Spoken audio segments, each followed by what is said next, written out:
अस्सलाम वालेकुम। तो अभी हम स्टार्ट करेंगे फंगल इन्फेक्शंस, जिसमें हमारे पास फंगल इन्फेक्शंस में हम स्टार्ट करते हैं। फंगल इन्फेक्शंस दो तरह के होते हैं, सुपरफिशियल होते हैं और डीप होते हैं। सुपरफिशियल में हमारे पास डर्मेटोफाइट्स आते हैं और यीस्ट आता है, और डीप में हमारे पास क्रोमोमाइकोसिस और स्पोरोट्रेकियोसिस आती है। ये हमारे पास जो फंगल इन्फेक्शंस होते हैं ना, मोस्ट कॉमनली ये इम्यूनो कम्प्रोमाइज लोगों में होते हैं और ट्रॉपिकल क्लाइमेट्स में बहुत कॉमन है। डर्मेटोफाइट हम स्टार्ट करते हैं पहले। डर्मेटोफाइट इन्फेक्शंस होते हैं, ये रिंग वॉर्म भी हम इन्हें कहते हैं, और ये एक्सट्रीमली कॉमन होते हैं, जो कि 3 टाइप्स ऑफ फंजाई आपको नाम आने चाहिए, इनसे कॉज होते हैं। एक माइक्रोस्पोरम है, दूसरा ट्राइकोफाइटन है और तीसरा एपिडर्मोफाइटन स्पीशीज़ है। ये 3 ही फंगस ज़्यादातर डिजीज़ कॉज कर रहे हैं, ठीक है। अब फंगस हमारे पास कहाँ से डिराइव होता है, या तो वो सॉइल से आएगा या तो वो एनिमल से आएगा। जब वो सॉइल से आएगा उसे जियोफिलिक कहेंगे, जब वो एनिमल से आएगा उसे जूफिलिक कहेंगे, और जब वो ह्यूमन स्किन पे कन्फाइंड होता है तो उसे एंथ्रोपोफिलिक कहते हैं। फिर आता है डर्मेटोफाइट का जो इन्फेक्शंस हैं usually present with skin manifestation के साथ प्रेजेंट करते हैं। टीनिया कॉर्पोरिस से जो स्किन पे इन्फेक्शन होता है फंगस का, उसको हम क्या कहते हैं, टीनिया कॉर्पोरिस कहते हैं। स्कैल्प पे जो होगा उसको कैप को सर पे ही पहनते हैं, तो इससे याद रख लें कि स्कैल्प पे जो होगा तो उसे टीनिया कैपिटस कहेंगे। ग्रॉइन पे टीनिया क्रूरिस कहेंगे, फुट पे टीनिया पीडिस कहेंगे, और नेल पे ओंकोमाइकोसिस कॉज करेगा। डायग्नोसिस हम बाद में पढ़ते हैं, पहले हम इन इन्फेक्शंस की डिटेल पढ़ लेते हैं, फिर हम जो है कि डायग्नोसिस करेंगे। तो सबसे पहले हमारे पास क्या था, टीनिया कॉर्पिस। टीनिया कॉर्पिस क्या होता है हमारे पास, इसमें जो है ना पूरी बॉडी की जो स्किन है उधर कहीं भी इन्फेक्शन हो सकता है, ठीक है। और कैसा रैश आएगा, इस पर रेड स्केली रैश होगा, जिसे हम रेड को क्या कहते हैं, एरिथमेटिस कहते हैं, और एनुलर होगा और वेल डिफाइन होगा और स्केली होगा। ये इसका क्लिनिकल फीचर है। क्या क्या होगा, red, scaly, well defined and annular, और उसका सेंट्रल क्लियरिंग होगी, सेंटर में से वो बिल्कुल क्लियर होगा, और ऐसे मतलब उसके सिर्फ एजेस होंगे नज़र आएंगे हमें, और उस पर लियन ज़्यादा प्रोमिनेंट होगी। और एक्टिव स्टेज में इसमें पस्ट्यूल्स भी बनते हैं। लियंस जो होती हैं इसकी एसिमेट्रिकल होती हैं, वो सिंगल भी हो सकती हैं और मल्टीपल भी हो सकती हैं। डिग्री ऑफ इन्फ्लेमेशन जो है डिपेंड करता है कि किस ऑर्गेनिज्म ने अटैक किया और कौन सा हमारी बॉडी में उस होस्ट की इम्यूनिटी कैसी है। मोस्टली जो है वो इसमें जो ऑर्गेनिज्म इन्वॉल्व होता है उसमें माइक्रोस्पोरम कैनेस आता है जो कि डॉग से आता है, और ट्राइकोफाइटन वेरोकोजम जो कि कैट से आता है। और इसमें अगर हम ये पेशेंट जो हैं अगर ग्लूकोकॉर्टिकॉइड्स यूज़ करते हैं, जिस तरह ये बेटनोवेट क्रीम होती है, डर्मोवेट क्रीम्स होती हैं, इनमें ग्लूकोकॉइड मतलब इनमें स्टीरॉइड्स का कंटेंट प्रेजेंट होता है। अगर ये इस टीनिया कॉर्पोरस पे हम स्टीरॉइड्स लगाते हैं तो ये ज़्यादा हो जाता है, मतलब वो एक्सटेंड करती है, डिजीज़ को एक्सटेंड करवाते हैं स्टीरॉइड्स। तो जब हम उसकी वजह से जो पेशेंट आएगा जिसने ऑलरेडी स्टीरॉइड्स यूज़ किए हुए होंगे तो उसे हम टीनिया इनकॉग्निटा कहते हैं। फिर सेकंड पे आता है टीनिया क्रूरिस। ये ग्रॉइन एरिया पे होता है। इस पे जो पॉजिटिव एजेंट है ये MCQ में आता है, तो इसको याद करें, ट्राइकोफाइटन ट्यूबरम, ये इसका पॉजिटिव ऑर्गेनिज्म है। फिर इसमें जो लियन बनती है वो भी इची होती है, एरिथमेटिक्स प्लैक्स होते हैं। इन सब की लियंस एक जैसी होती हैं, बस इनका जो पॉजिटिव एजेंट है वो चेंज होता है और साथ में इनकी एरियाज चेंज है, तो उसकी बेस पे हम इन डर्मेटोफाइट्स या सारे इनको हमने अलग अलग क्लासीफाई किया है। इसमें बस यही चीज़ थी, इची होता है, एरिथमेटिस होता है और ट्राइकोफाइटन कॉज करता है, और लियन ग्रॉइंस पे हो रही होती है और थाई पे हो रही होती है। फिर आता है टीनिया पीडिस। टीनिया पीडिस ये जो है 2 डिजिट्स के दरमियान का इन्फेक्शन होता है, ठीक है, जिसको मैथलीट फुट भी कहते हैं। ये मोस्ट कॉमन है। ये जब ज़्यादातर शूज़ पहनते हैं तो पसीना आता रहता है और सफाई का ख्याल नहीं रखते तो तब हो जाता है।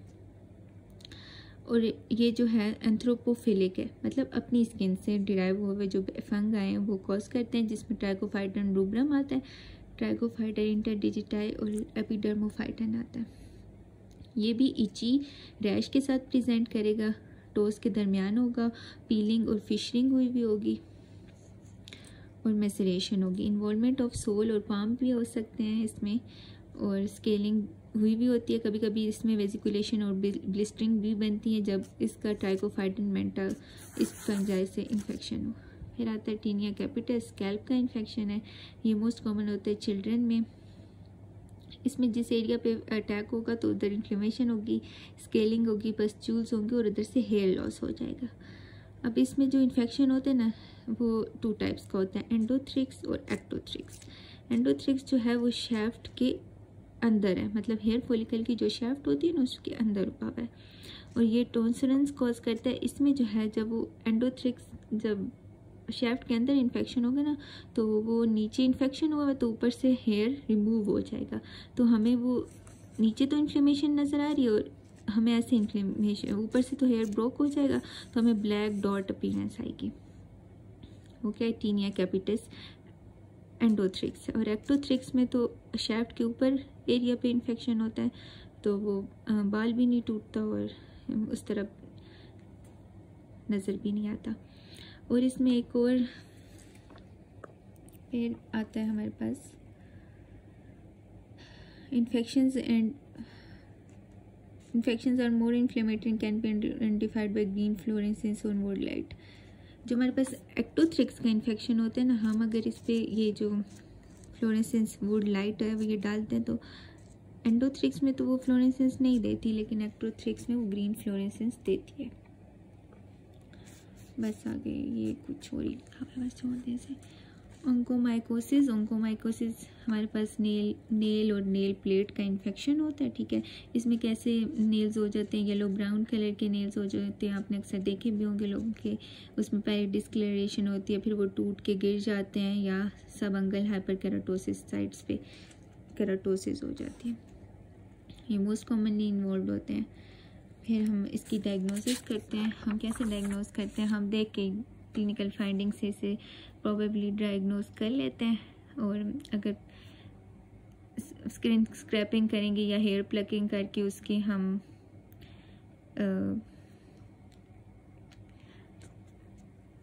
माइक्रोस्कोपी करा लेंगे या कल्चर करा लेंगे to confirm the diagnosis.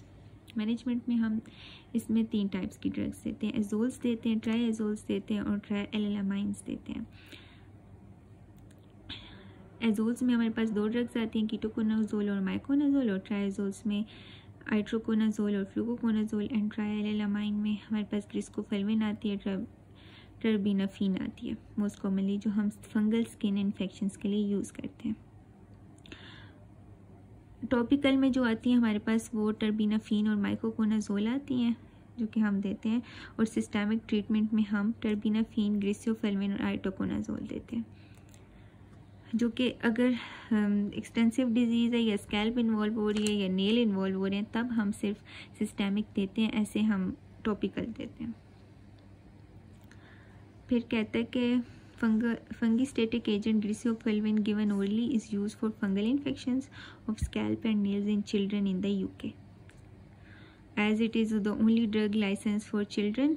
and जो अब कोई सिनेरियो आ जाएगा चिल्ड्रन का और हमने उसे सिस्टेमिक एंटी फंगल देनी है तो सिर्फ ग्रिसियोफुल्विन ही ऐसी ड्रग है जो कि हम बच्चों में दे सकते हैं। फिर हमारे पास आते हैं second, candidiasis and pityriasis versicolor. Candidiasis हमारे पास अक्सर सिनेरियो होता है या फीमेल प्रेजेंट करती है विजाइनल रैश या विजाइनल इचन के साथ, या ओरल थ्रश आपने अक्सर मेडिकल वार्ड में देखी भी होगी, जो लोग इम्यूनो कम्प्रोमाइज्ड होते हैं उनमें होती है। ये क्या है, सुपरफिशियल या म्यूकोजल इन्फेक्शन है जो कौन कॉज करता है, कैंडिडा अल्बाइकन्स कॉज करता है। इतना सीरियस इन्फेक्शन नहीं होता जब अगर बंदा इम्यूनो कम्प्रोमाइज नहीं है या जो है डीपर टिश्यू नहीं इन्वॉल्व हो गया। ये किन ऑर्गेनिज्म जो है वार्म मॉइस्ट इन्वायरमेंट और typically presentations are napkin candidiasis in babies. Genital and perineal candidiasis भी होती है, और ओरल कैंडिडियासिस भाई फीमेल में वेजाइनल रैश हो सकता है, और ओरल कैंडिडियासिस में ओरल थ्रश हो सकती है, और नैपकिन बेबीज़ में जो नैपकिन कैंडिडियासिस भी हो सकता है। डायग्नोसिस हम माइक्रोस्कोपी में से हम देख के डायग्नोज कर लेते हैं, लेकिन फिर भी हम कंफर्मेशन के लिए माइक्रोस्कोपी और कल्चर स्वैप्स कराते हैं। ट्रीटमेंट इसमें हम एक ही देते हैं, एंटी फंगल एजोल्स। फिर आता है पिटाइसिस वेर्सिकुलर, ये जो है परसिस्टेंट सुपरफिशियल स्किन इन्फेक्शन है जो कौन कॉज करता है, यीस्ट में भी मेलिसेजिया यीस्ट कॉज करता है। आगे इसकी टाइप्स लिखी हुई हैं, अगर पढ़ सकते हैं तो याद होती हैं तो कर लें। It occurs in man and women in different races. Warm, जितने भी फंगस हैं ज़्यादातर वो वार्म और ह्यूमिड क्लाइमेट्स में ही ग्रो करते हैं, और ये भी वार्मर एंड ह्यूमिड क्लाइमेट्स में ग्रो कर रहा है और इम्यूनो कम्प्रोमाइज में ग्रो कर रहा है। इसमें जो लियन आती है वो स्केली होती है, ओवल में एक्यूज होते हैं और अपर ट्रंक पे होती है। इनिशियली वो हाइपोपिगमेंटेड होती है लेकिन वो फिर बाद में हाइपर पिगमेंटेड हो जाती है।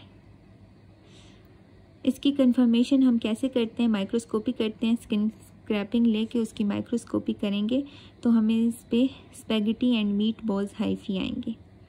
इसमें हमारे पास spaghetti and meat balls hyphae बनते हैं। ट्रीटमेंट हमारे पास सेलेनियम सल्फाइड कीटोकोनाजोल शैम्पू से करते हैं टॉपिकल, और सिस्टेमिक में हम एजोल एंटी फंगल्स देते हैं जो कि बहुत इफेक्टिव है यीस्ट के अगेंस्ट। ज़्यादातर टॉपिकल थेरेपी से ठीक हो जाता है लेकिन हम देते हैं सिस्टेमिक एजोल्स। Thank you.